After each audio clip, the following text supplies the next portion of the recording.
రేణుకాస్వామి హత్య కేసులో Kannada challenging star Darshan తూగుదీపకు సంబంధించిన సంచలన విషయాలు ఒక్కొక్కటిగా వెలుగులోకి వస్తున్నాయి.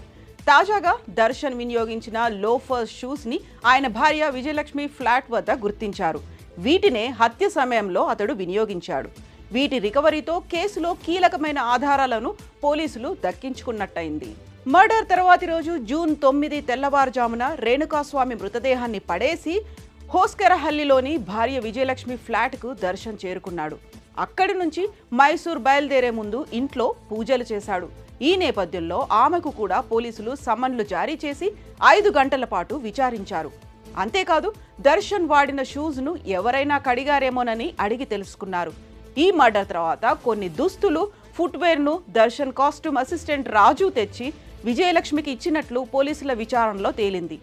ఈ కేసులో ఆమెను సాక్షిగా పోలీసులు భావించే అవకాశాలున్నాయి.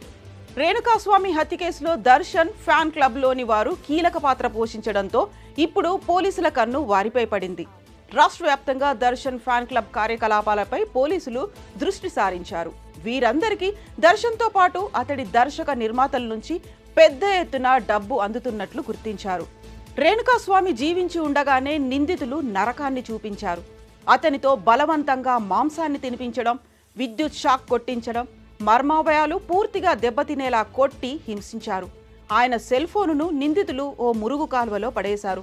అది దొరికితే మరికొన్ని కీలక వివరాలు బయటపడే అవకాశాలున్నాయి. దర్శన్ పై పలువురు ఫిర్యాదులు చేసేందుకు సిద్ధమవుతున్నారు. దర్శన్ అభిమానులు తనను బెదిరిస్తున్నారని, అశ్లీల సందేశాలు పంపిస్తున్నారని నట, దర్శకుడు ప్రథమ్ ఆందోళన వ్యక్తం చేశారు. గతంలో తనకు ప్రాణహాని తలపెడతానని అందరి ముందు ఆయన బెదిరించాడని రాబర్ట్ చిత్ర నిర్మాత ఉమాపతి తెలిపారు.